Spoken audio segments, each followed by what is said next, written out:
This is Lady G. Lady G.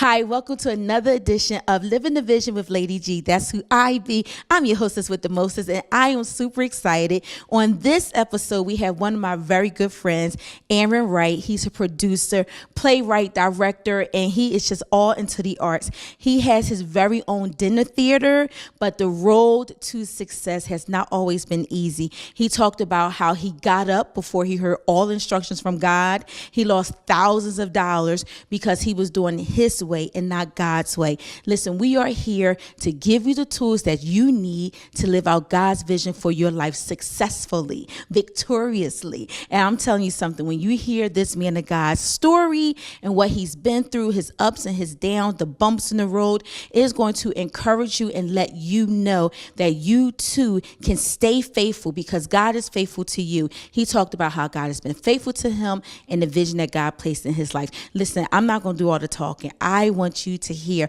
all that this man of faith talked about as he lived out God's vision for his life, even though it didn't look like it would come to pass.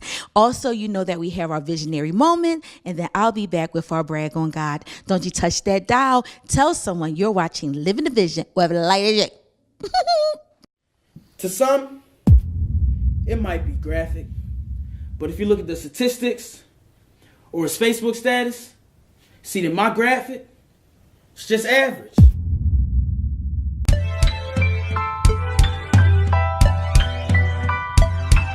I'ma let him feel the heat, see the sun, or maybe the light. Dudes always feel the need to do wrong and then want to bring you down with them. I'm the one who gave you all the confidence you got. Didn't nobody know you till you started working for me. What's this, some diss track about me or something? You got something to say? Hey, you coming over here like you want to do something. I gotta do what I gotta do to take care of my baby, even if the baby daddy acting crazy. So when are you going to change? When are you going to change, Brandon? The baby is Brandon, and that's it. Well, I want to be the new baby. Okay, I heard you, I get it, but that don't mean you have to come and just sound like that. The same son you don't let me see? Hold up, No, you hold up, alright?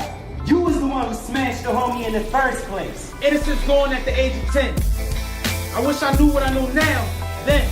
You're supposed to be better than that. Not just like him. Look, I've been dreaming of love all my life. So when I do this, I really want to experience love.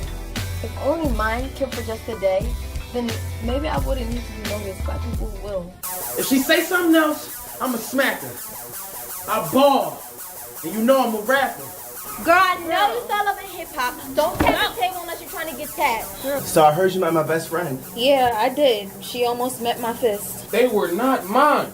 I swear to God that we was not mine. That's why I gotta stay in my beast mode.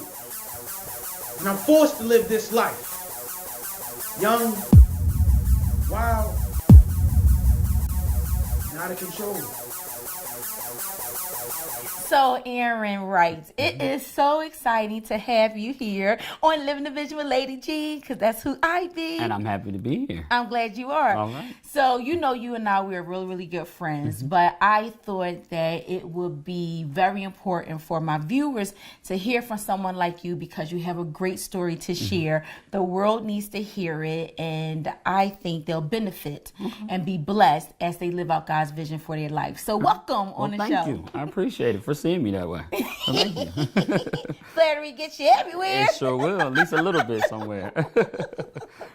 So, Aaron, you're a playwright, you're a producer, you're a director. I know all about you because I've been in a couple of your productions. But why don't you tell some of our viewers who you are, introduce yourself to the world so that they'll know who Aaron Wright is. All right, sure.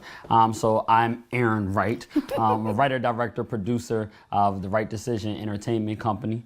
And I also have the Right Decision Entertainment Group, LLC, which is a nonprofit version of it. And more recently, in the last year, I started a dinner theater that is called Stage 302 here in Wilmington, Delaware. How long have you been writing plays? What got you into that genre? What drew you to it? And just tell us all about that part of your life. Well, I think I always wanted to write. I think when I was 14 years old, I wrote Aaron Wright likes to write. Good try.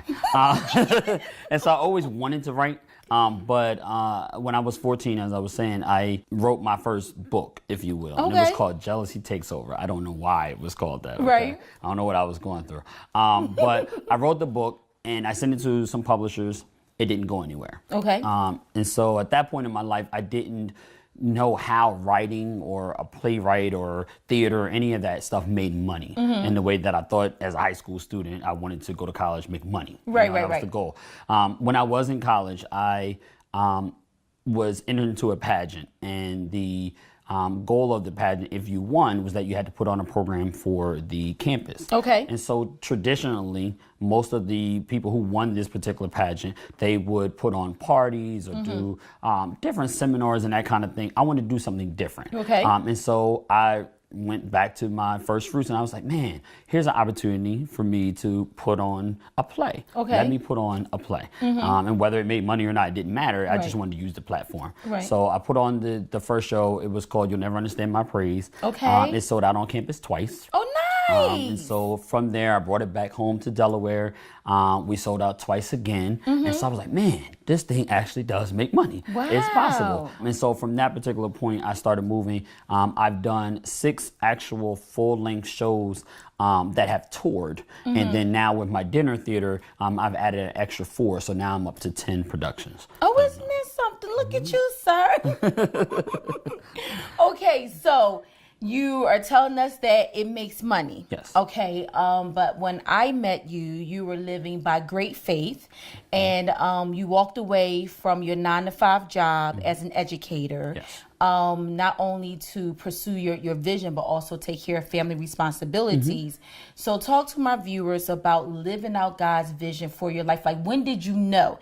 I hear that you wanted to write a book. I hear that, oh, wow, this makes money. But when did you know that being a playwright and producing and directing was like your calling here on earth? Okay. So after I had the show in Delaware, I decided to do a second show. So I wrote another script, got the cast why together. not? It was sold out, right? Absolutely, right? So I went off of that. I got to that second show and it tanked. What do you mean by tank? I spent about like $8,000 on the production, on the set, on the marketing, everything that went into it. I got a big arena in Delaware, the biggest arena in Delaware at that particular time, and literally maybe 50 people showed up. Wow. And so I lost everything at that particular point.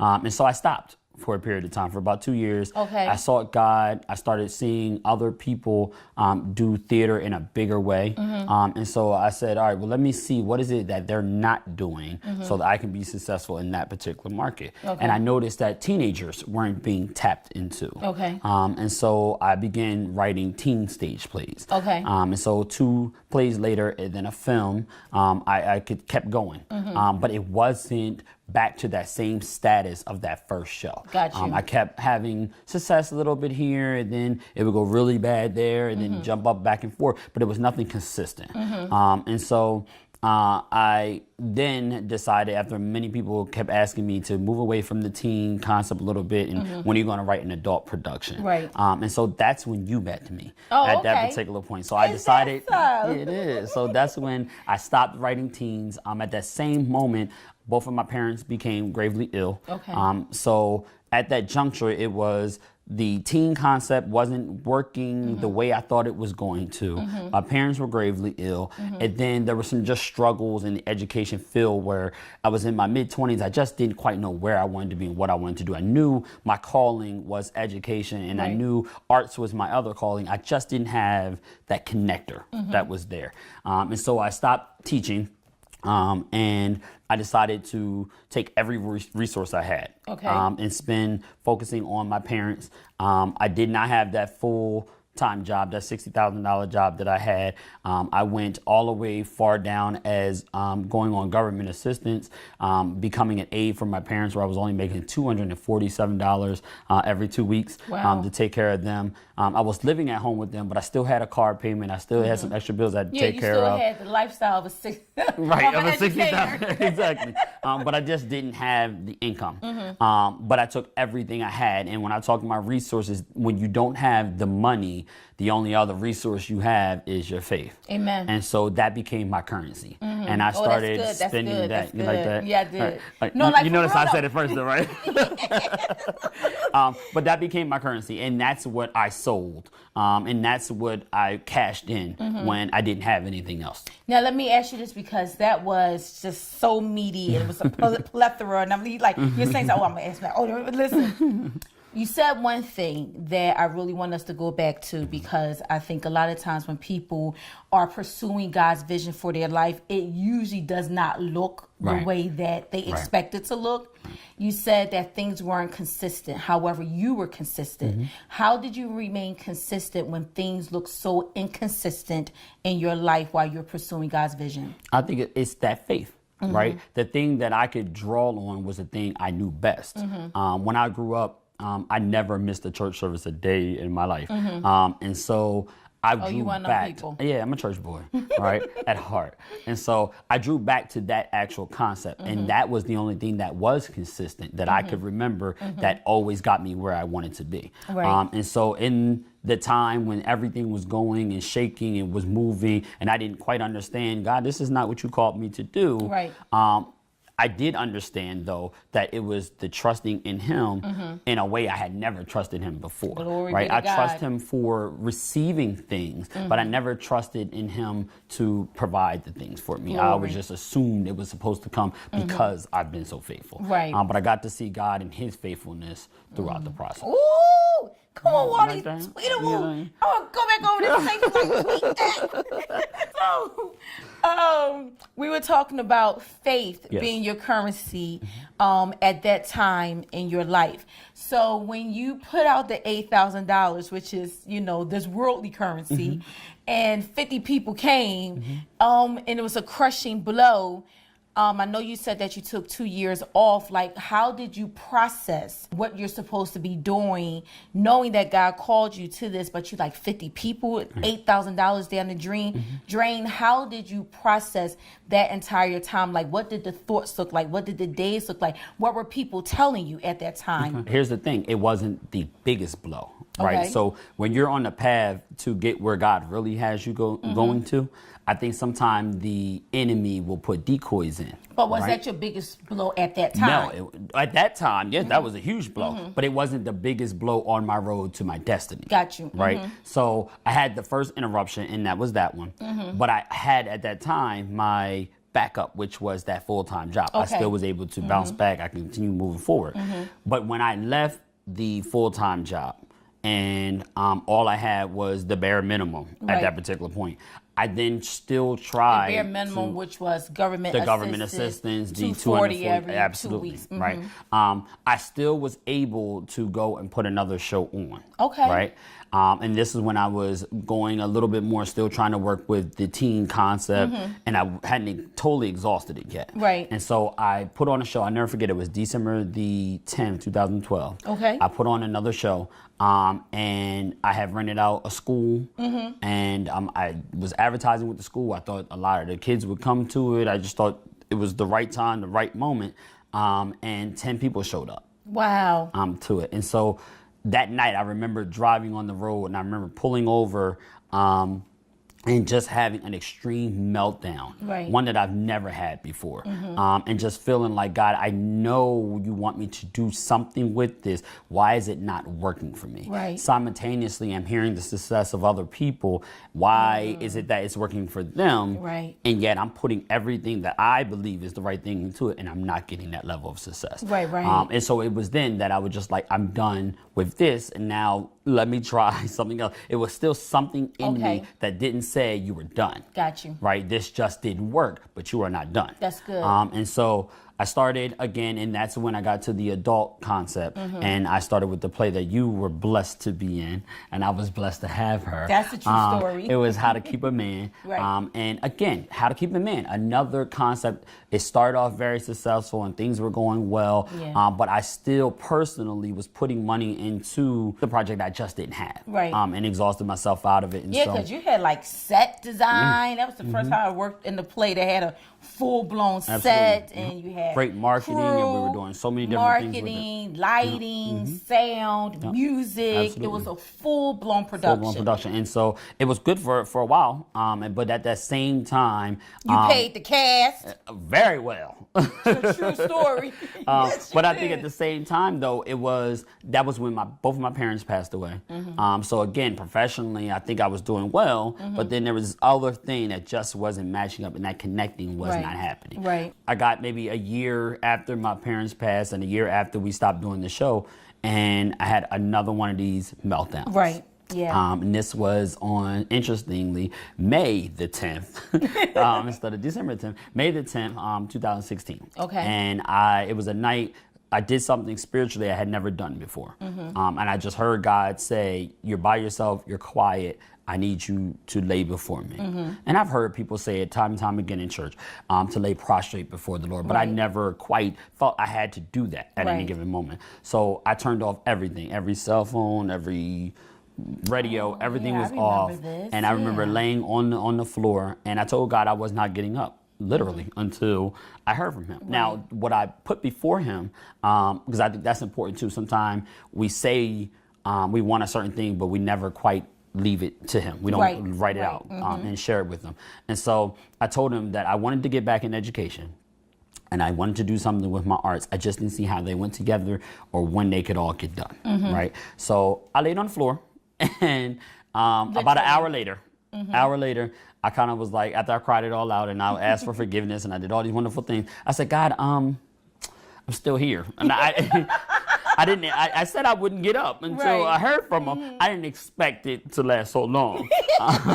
And so in that next hour, and this is no lie, the next hour, all of a sudden I heard God saying that I was going to create a dinner theater that would be in a place that I never heard of before. He told me it was going to be on the third weekend of every single month. And it would be a place where I would be able to put on my productions consistently. Right. Okay, cool. So that's fine. I got back up prematurely because I wanted these two things, but I heard that first thing and I got excited. Right. Okay. I got up the next morning and I got a phone call. I had put in for a job application to be an assistant principal. I got the phone call that next morning. So I said, oh my God, you answered both of my prayers at the same time.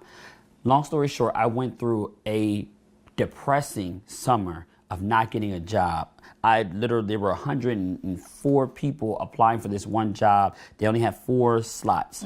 I became the 5th person.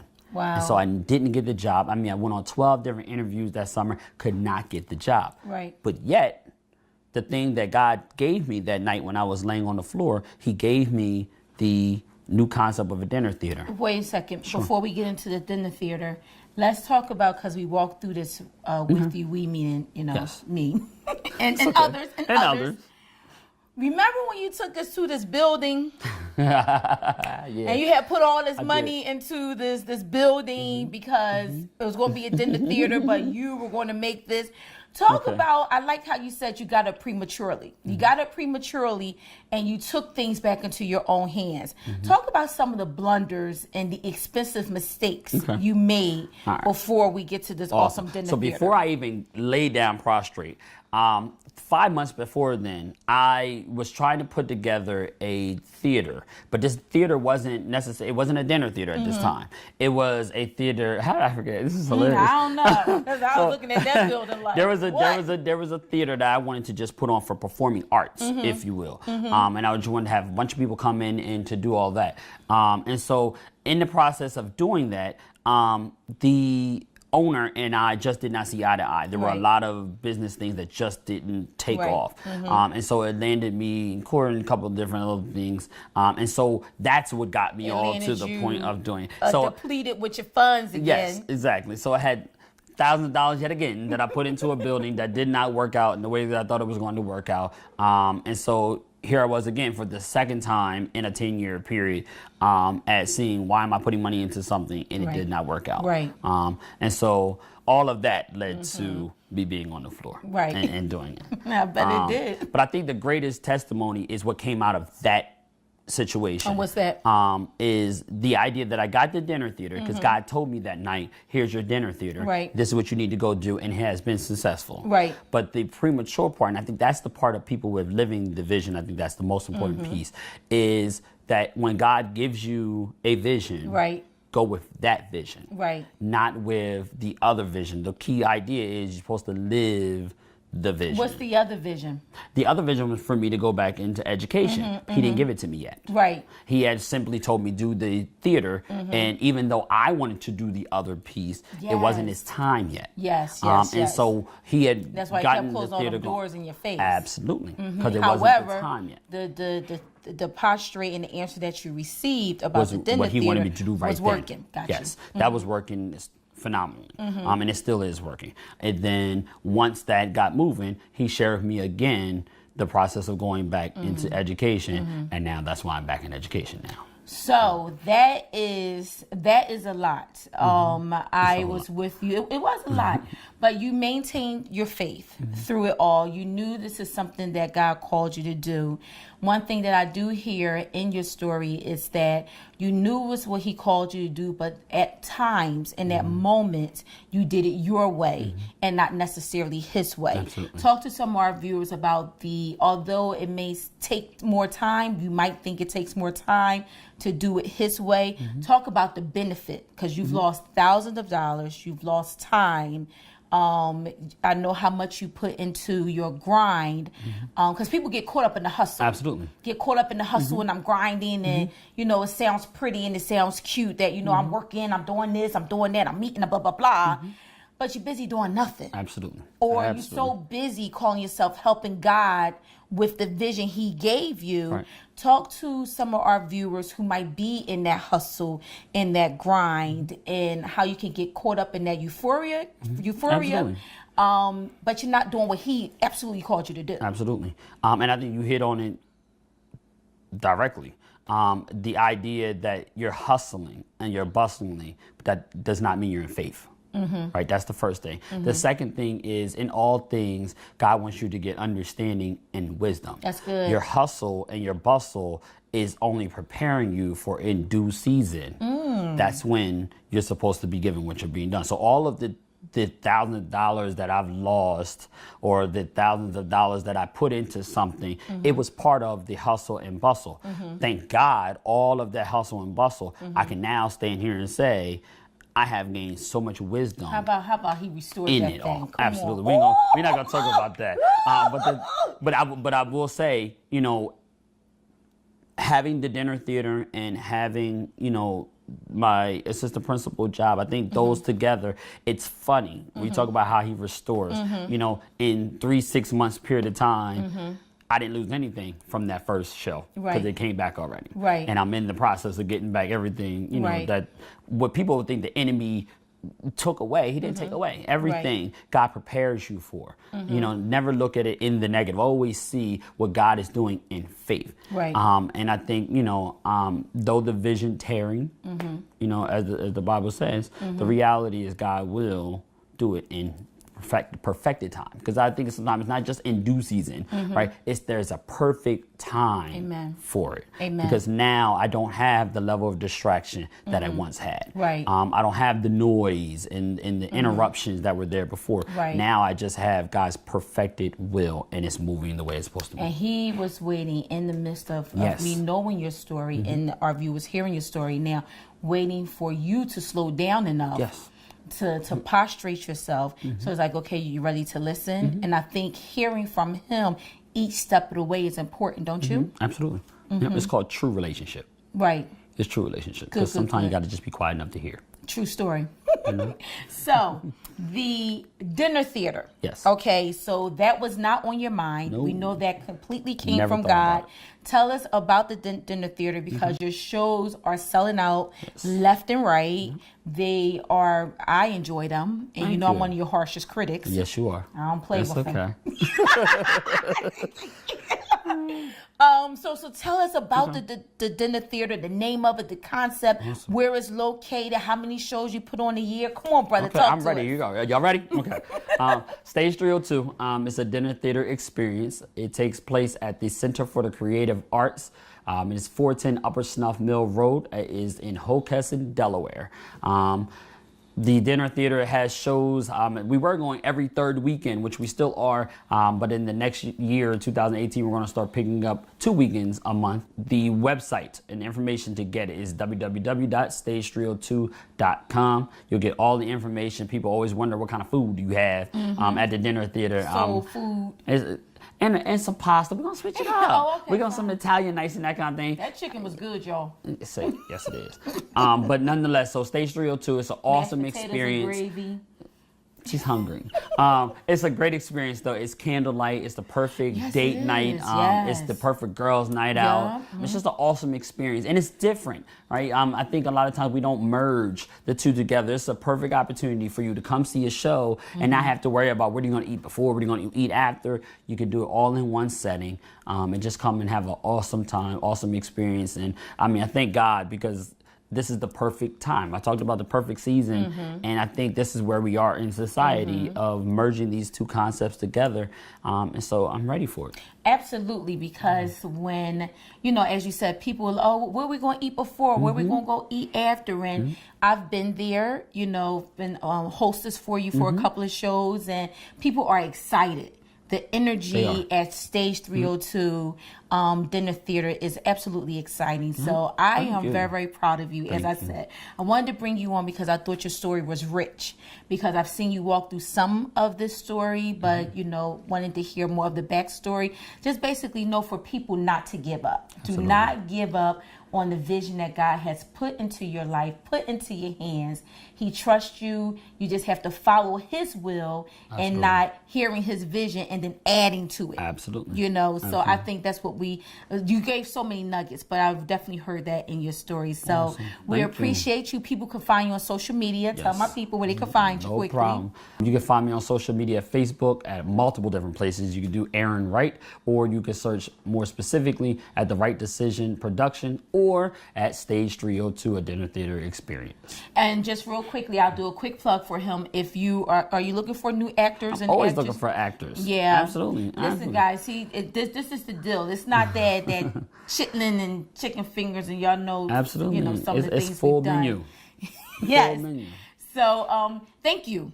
Thank you again for sharing your story. We celebrate your success of Stage 302. Can't wait to tour with you. It's okay. We'll have her do all the hosting. You can live the vision as she's touring. We won't talk offline. Listen, don't you touch that dial. We'll be right back. We have a lot more show in store for you. Thank you so much for joining us, Aaron Wright. No problem. Living the Thank you. Vision. We'll be right back. Hey, this is Pastor Danny Sutton, and this is your visionary moment.